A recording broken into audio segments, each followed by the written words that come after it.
Morgan County now, and what we're looking at is another one in Marengo County, including the city of Demopolis. But as mentioned before, this is where the hot spot for development is going to be over the next several hours, is in South Alabama. Something to watch very closely. Look at that intensification there. You can see that cluster of lightning.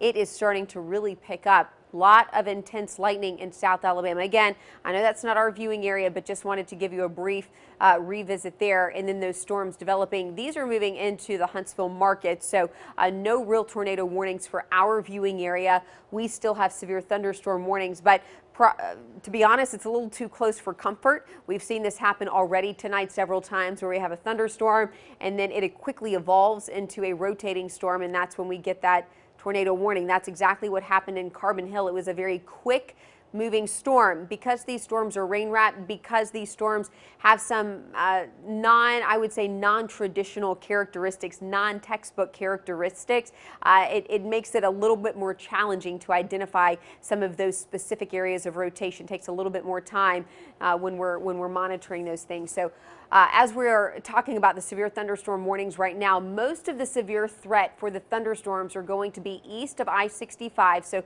from Birmingham to Gadsden, with the exception of this back edge that it veers back towards Tuscaloosa. So we'll call this along I-20 right now, basically from Tuscaloosa to Birmingham, and then kind of following in between I-65 and the 2015 or 59 to Gadsden. So it kind of bisects that as you move from Birmingham up towards Aniana and Blount County there. So there's definitely a line, and it's very heavy rainfall too. I'll put that on the map for you just to give you an idea of how much rain we've been dealing with these particular storms. Look at all of this. No wonder those warnings are coming out for the flash flooding. Let me show you how much rain these areas in red are. 4.5 inches of rainfall in Fayette, and then in parts of Coleman County, even on the edge of Blount County there, 4.8 inches of rain. Now again, this is our radar indicated rain measurements. These are not actual rain gauges, but basically what it's taken is, hey, it's interpolated all of the data of the rain that's fallen today, the rain rates, and it's taken that information and said, hey, we'll do a quick calculation. This is what we project it to be. So these are rough estimates, but hey, pretty close, I would say. 3.5 inches there in Tuscaloosa, up towards Hamilton, nearly 3.5 inches. All of this rain will continue tracking east. So far in Birmingham, let's see, north of the city, nearly 2.5 inches. But look at this, down towards Alabaster, only 1/2 inch. What a difference about 15 miles makes. And that's how precise this forecast has been, especially on that leading edge. Some places seeing huge deluge amounts of rain, where others are getting nearly trace amounts. So it really just depends on where you are in this entire line of thunderstorms that's lining up tonight. So that's just a quick perspective there as far as what we're dealing with as far as that go. Moderate risk still for most of central, and now that moderate risk for severe weather has extended into West Georgia. That includes downtown Atlanta all the way up I-75 towards Dalton to Peachtree City and Columbus, Georgia. And look at this, now that moderate risk extends and it carries through the entire southern half of the state too. So just something to be aware of as we move into those overnight hours. Now, Birmingham, we'll go back to the map here because I do want to talk a little bit more closely about the severe storms that we're seeing that are moving through central Alabama. All right, we did talk about that one area of rotation there out of moving out of Coleman County, moving out of Blount County. That's still being tracked, but that's our Huntsville market up there as we move closer into the Birmingham metro. Here we go. So not seeing a lot of rotation, but that rain is really beginning to pick up there. So some very heavy rainfall, but on our velocity product, I'm not really seeing any signs of rotation with this. Likely seeing some very gusty winds though in Aniana, although this is a little suspicious to me, I'll be honest. If you live in Aniana up towards Horton's Mill and Allgood, this is as good as some of the rotation we've seen that's been warned for a tornado warning tonight.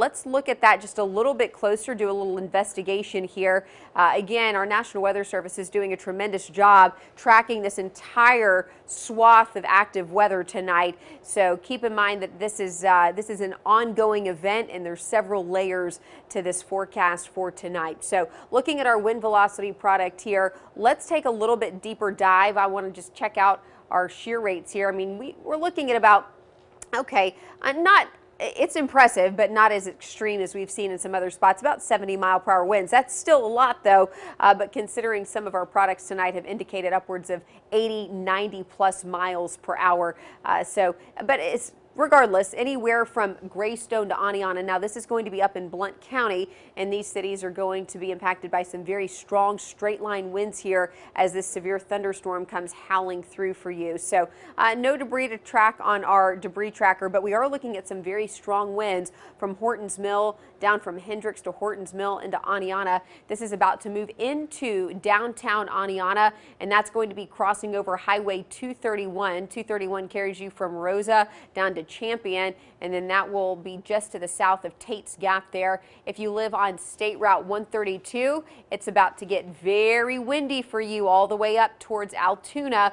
You've already had your fair share of active weather today. This is just going to be another round of that active weather again, where we're seeing these kind of bright greens. I've noticed, you remember where I just showed you where that velocity product is? That's where our severe wind is now picking up on some very strong wind moving into Hood's Crossroads. Again, this is a severe thunderstorm warning. This includes Blount County, the city of Aniana, just to the north of Aniana now from Hood's Crossroads. And actually, this is a live look from Aniana right now. And I believe that says the city of Aniana. I believe that is that City Hall right there. So we are looking at downtown Aniana. Currently, you can see how much it's raining there. You can see those windshield wipers moving quickly across the windshield.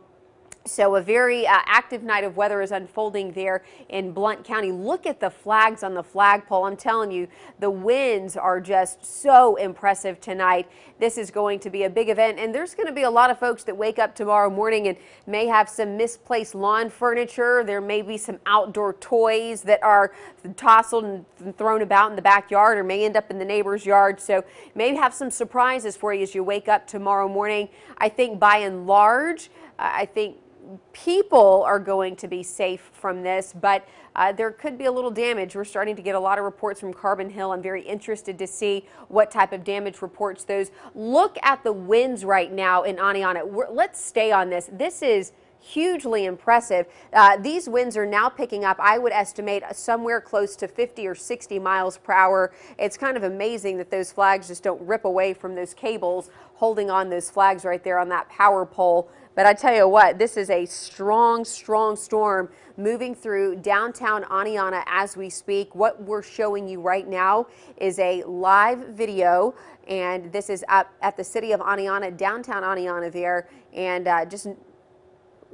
Okay, reporter Drew Carter with our live shot there tonight. Thank you, Drew, for that live video from the city of Aniana. And look at that, and just like that, the winds seem to have subsided and the flags have relaxed just a little bit. So that also goes to show, one, the winds are fierce, but they don't necessarily last all that long. So as we're on the leading edge of a lot of these wind makers, these straight line wind events, not going to see them lasting too long. All right, we've got some new information coming in from Nate right now. Yeah, so we just got a report from April Heron, who is a town councilor in Carbon Hill. She says her house was hit.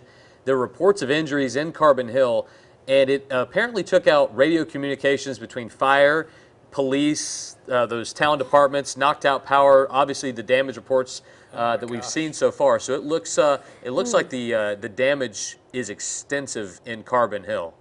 Wow. Yeah. That's not good. That's bad news. Yeah, when you've got infrastructure down, when you've got communications down between first responders trying to get to these places in the dark, that's awful. Yeah, that's a tough scene there. So thank you, Nate, for that information. We'll continue tracking that. We're going to see if we can put some pieces of the puzzle of that together ourselves, too, with that Carbon Hill community. That's when we first got back on the air with that tornado warning in Carbon Hill. It was a very urgent situation, and it was immediate, and Carbon Hill was the first town on the map in that tornado warnings path. So hopefully everyone will end up being safe from that, even if there is some damage to buildings. Hopefully no major physical injuries for that particular storm. All right, revisiting our map here, this is our severe weather. So this is our severe thunderstorm warning for the city of Aniana.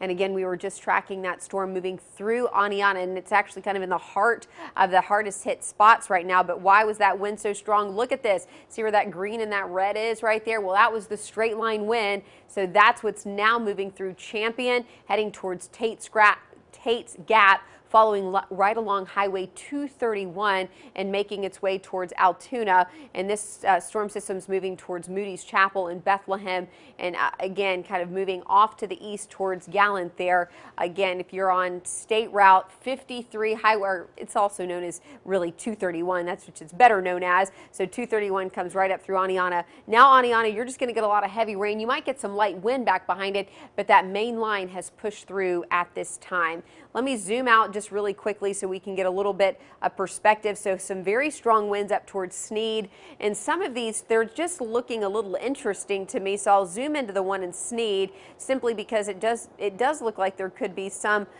development there near Old Sneed Road, but this is really just going to be some straight line winds. County Road 32, this is starting to move along state. This is Highway 278 there, moves out of Coleman there, and then this is going over east. We're continuing to move the map east there towards the city of Norton. So Happy Hollow, it's about to get very windy for you. And here's a look at the map where we're continuing to track a lot of these warnings across central Alabama. All right, we'll put our reflectivity back on just so you get an idea of where that rain is. And then our lightning tracker is on. The lightning has subsided considerably in the Birmingham metro. Now we're left with some very, very heavy rainfall. This rainfall is now in downtown Birmingham. We can hear the rain on top of our building right now. This is going to be moving into Pell City up towards Gadsden, and then eventually starting to make its way towards Jacksonville and Anniston. Now, keep in mind that there hasn't been a lot of activity from Jacksonville, Anniston, Talladega down to Sylacauga, but there has been kind of consistent rain over the last hour or two. That could actually help to stabilize the atmosphere just a bit, and that may prevent these severe thunderstorms from really getting a little extra juice and moving into those communities with some gusto. So we'll continue tracking that at this time. For some more information, we'll send it over to the desk with Jack, or Griffin, sorry.